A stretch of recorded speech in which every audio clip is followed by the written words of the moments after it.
Olá, amigo enxadrista. Aqui é o mestre nacional Gerson Pérez, do Clube Xadrez Online. Seguimos com análise de partidas clássicas. Esta partida foi denominada Missão Impossível. Bom, se estava jogando Mikhail Tal, dá para imaginar que foi uma confusão danada na partida, porque os jogos do ex-campeão mundial eram sempre animados. Sacrifícios, partidas violentas de ataque, e esta partida não foge à regra. Foi jogada na Olimpíada de Varna de 1962, no match da antiga União Soviética contra a Alemanha, e o adversário dele chama Rest. Essa partida ela foi analisada pelo Kavalek com alguns comentários do próprio adversário do Tal. Então, é uma partida muito interessante porque vocês vão observar que parece que as peças têm vida.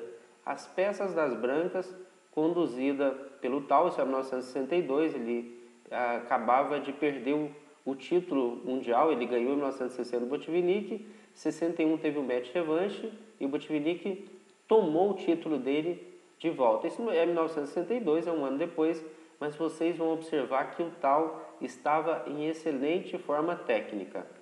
Vamos lá então, D4, o Tal jogou, cavalo F6, C4, E6, cavalo F3. Quando nós jogamos cavalo C3, as pretas podem fazer a ninzo-índia. A ideia do cavalo F3 é não deixar jogar ninzo-índia. Aí as pretas partiriam para três possibilidades. Primeira, pode jogar D5, dentro de um gambito da dama recusado, indo para uma ortodoxa, ou fazendo D5, C6 e bispo D6, que seria uma semi-eslava, quando faz o triângulo, e a variante, inclusive, a variante triângulo. Nós podemos jogar B6, que seria a Índia da dama, ou podemos ainda fazer uma outra alternativa, que é bispo B4, que seria então a Bogo-Índia. E o que seguiu na partida? B6. Então estamos aqui numa Índia da dama. Dentre as várias possibilidades, a variante normal é com G3. É a que dá mais possibilidades às brancas, pelo menos o que dizem os teóricos, para enfrentar o B6. Porque este bispo das pretas vai entrar nesta diagonal. E um recurso que o branco tem para combater esse bispo na diagonal é exatamente fianquetando também o seu bispo e brigando pela mesma diagonal. Então essa seria uma possibilidade interessante, é chamada de variante normal. Na partida foi feito cavalo C3, que é a variante Bogojubov. Esta variante é o que dá mais transposição. Por exemplo, se as pretas jogam aqui um bispo B4, e aí nós jogamos E3 e bispo B7, estaríamos numa configuração, branco pode jogar dama C2 depois, branco iria transpor para uma formação normal de ninzo-índia. Então o cavalo C3 é o que mais possibilita transposição. Além desse, dá para jogar também E3, que é a variante Rubinstein. Então nós temos também A3, que é a variante Petrosian. Então basicamente são essas as configurações em termos de possibilidades que é possível dentro dessa formação. Mas aí então fez cavalo C3, variante Bogojubov, e bispo B4.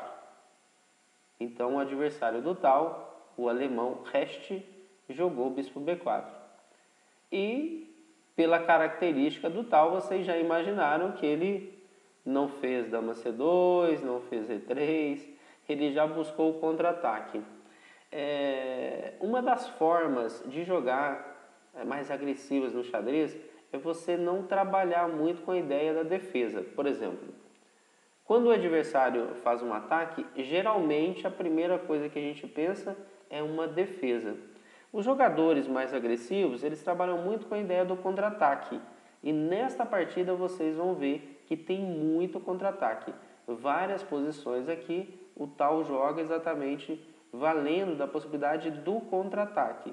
Então, para a gente é mais natural a defesa, continuar o desenvolvimento, né? Aqui você já desenvolve e já ataca, porque você quer jogar o E4. Porque a luta nesta posição é no ponto E4. Se o branco vai conseguir jogar E4 ou se as pretas vão impedir de jogar E4. O bispo B4 é para quê? Exatamente para não deixar fazer E4. Se jogasse bispo B7, é para quê? Para não deixar jogar E4.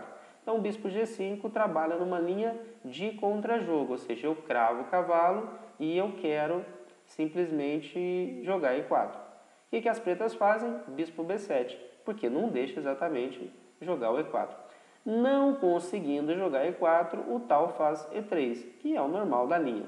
É uma briga pelo ponto E4, onde as pretas com bispo B4 e bispo B7 não deixam jogar o E4. Né? Bispo B4, porque indiretamente protege o centro.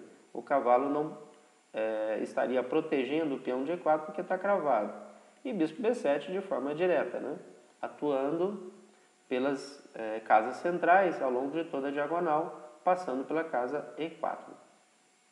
Aí H6, bispo H4, continua a cravada. Para descravar aqui teria que jogar G5, o que deixa a estrutura um pouco torta.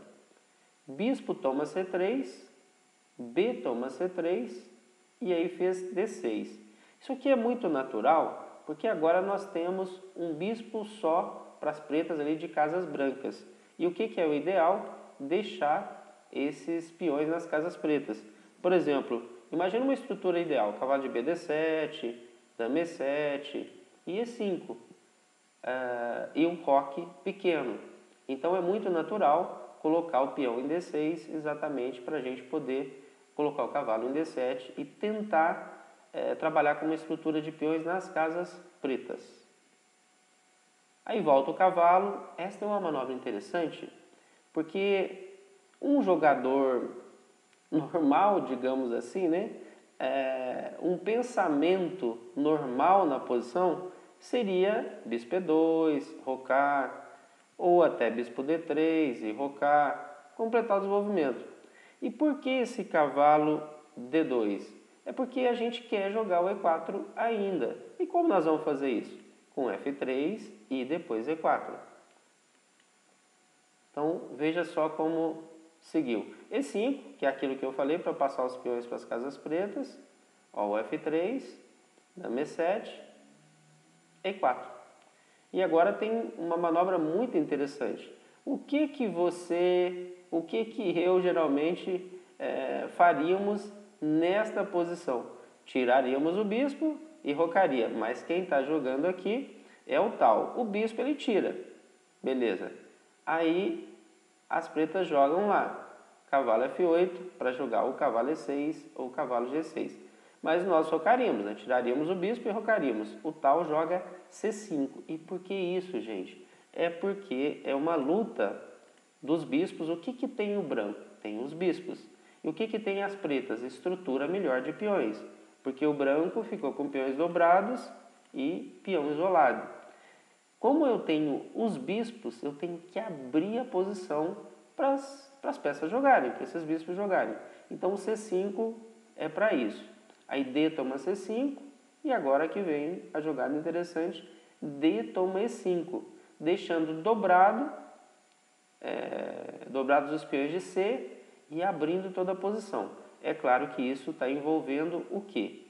Está envolvendo um sacrifício de peão. Ah, mas o tal sacrificava cavalo, bispo, torre, às vezes até dama. Peão, qualidade. Peão para ele é moleza. Caindo um peão aqui para o tal, está normal. Então, esse dama A4 é para quê? O dama A4 é para as pretas jogarem C6 e perder um pouco de atividade aqui do bispo. Se a gente observar as partidas dos jogadores que são mais agressivos, eles tendem a jogar de forma a ativar as peças deles e deixar as peças inativas do adversário. Então, olha só, esse bispo agora não está muito ativo. Ganhamos a casa D6. Um cavalo pode entrar em D6 futuramente, porque o peão de C7 não defende mais D6. Aí rocou, cavalo G6, ó, cavalo C4. E aí que é curioso, tá vendo como esses jogadores fortes eles trabalham com a ideia do contra-jogo? O bispo estava atacado. Ele não tira o bispo, ele ataca a dama. Quando a dama sai, agora tem duas possibilidades para as pretas. Jogar B5 e tomar aqui. Então, para a gente parece ser o mais normal tirar o bispo. Atacou o bispo, vamos tirar o bispo. Se for o caso, se estiver preocupado com o peão, aqui toma em F6 e depois defende. Mas, como a gente tem o par de bispos, e a gente jogou para abrir a partida para valorizar o par de bispos, a tendência é que não vai ter bispo toma F6. Então, o cavalo toma C4, entra naquela linha que eu falei para vocês, do contra-jogo. O jogador forte, ele tende a trabalhar com o contra-jogo. E agora ele nem impede o B5 e nem o cavalo toma H4. Ele trabalha de novo com a ideia do contra-jogo. E5. Aí fez B5, atacou a dama e o cavalo. E agora, pasmem, pessoal, o tal não tirou a dama. O tal tomou o cavalo. Veja só que confusão que vai dar isso. Então, esta partida de 1962, da Olimpíada de Xadrez, foi considerada uma das mais bonitas dessa Olimpíada. E vocês vão ver que realmente ela foi bonita. Bom, agora a gente vai imaginar que o branco vai fazer torre de Fe1, torre de AE1. Para quê? Para simplesmente buscar a dama de volta. Que nada, veja só o que o branco faz. Tome G7, torre G8. E agora joga esse, duas exclamações. Bispo F5. Veja isso. Se tomar o cavalo, já nós vamos ver o problema. E este aqui é simples entender que não pode, por conta desta sequência aqui, ó. Dama toma, cavalo D6, tira o rei, cavalo toma F5, cavalo toma H4, cavalo toma. E aqui nós temos um final muito, mas muito inferior para as pretas, porque as peças não estão jogando. E veja a facilidade do branco para trabalhar com suas peças aqui nas colunas D, E, volta rapidamente o cavalo para o jogo. Então essa seria uma posição muito difícil de jogar para as pretas. Bom, então vamos tomar o cavalo? Tá, ao invés de... As pretas tomaram em H4. Então nós analisamos dama toma F5. E se a gente tomar o cavalo? Bom, a dama continua no jogo ainda. Veja só que com a força do par de bispos, o que o branco consegue? Dá o cheque com a torre de F. Aí tem que voltar de dama. Torre toma. Não joga de bispo, joga de torre. Aí peão toma, ou seja, sacrifica a qualidade. E agora toma em G6, o rei vai para D7, leva o cheque, veja que sequência mais linda. Dá o cheque, cheque de novo, dá o cheque de bispo e agora leva mate. Veja só a sequência que havia preparado. E nós estamos falando, gente, de sacrifício da dama, nós estamos no lance 29. O sacrifício da dama, o B toma 4, aconteceu no lance 19. São 10 lances depois, né, nesta análise aí, que seguiria o mate caso as pretas tomassem ou C4 ou entraria um final inferior tomando F5. Em função disso, tomou em H4. Aí caiu lá a dama e as pretas não tomaram então aqui. Porque se toma esse, nós vamos dar cheque e vamos tomar aqui. Vamos tomar o bispo lá em B7. Aí foi feito o que então? Bispo A6, porque tirou o bispo do ataque, depois do cavalo D6, e ao mesmo tempo atacou a torre do tal de F1.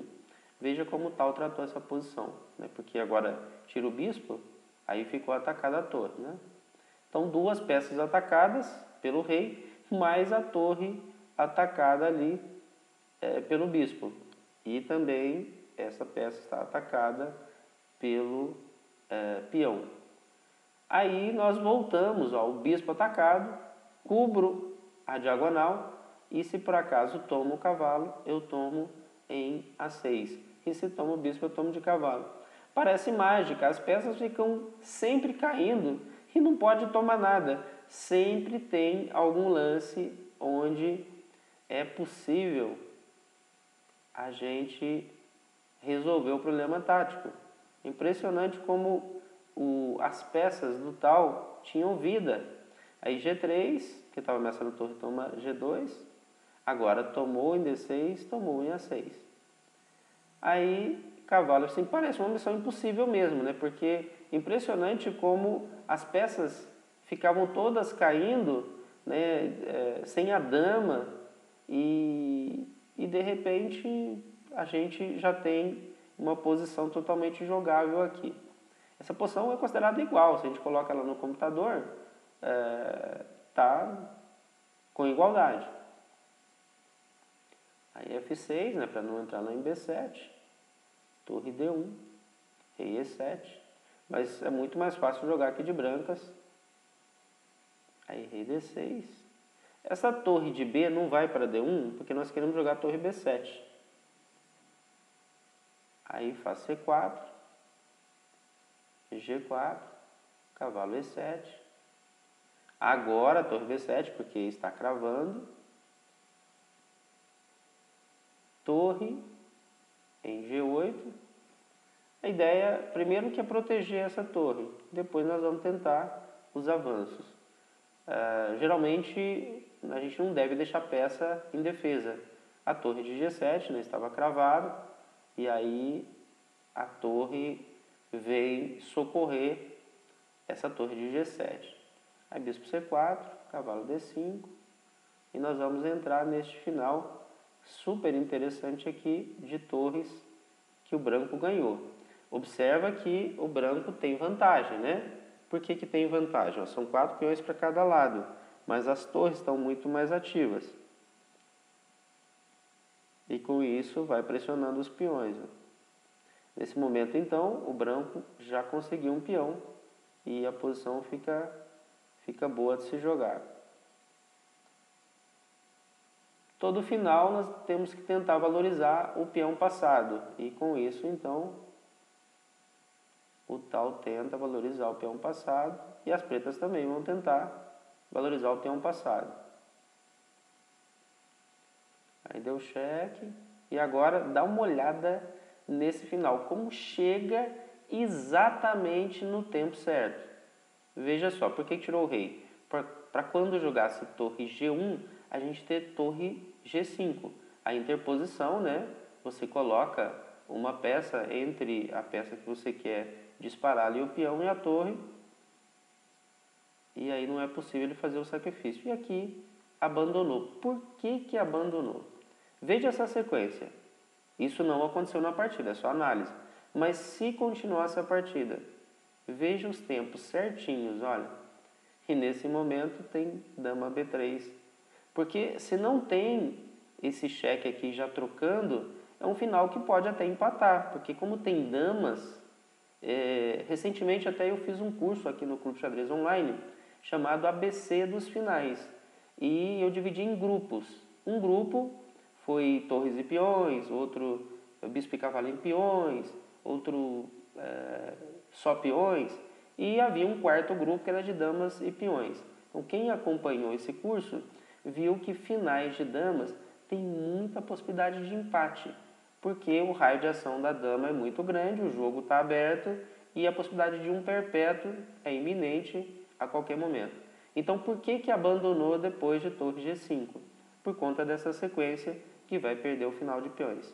Beleza, pessoal? Então essa foi mais uma análise aqui do Clube Xadrez Online para o canal CXO no YouTube e também para a fanpage do Clube Xadrez Online, porque a gente replica isso no Facebook, ou seja, a gente replica tudo o que sai no canal do Clube Xadrez, nós colocamos também à disposição lá no Facebook. Abração para vocês, até o próximo vídeo.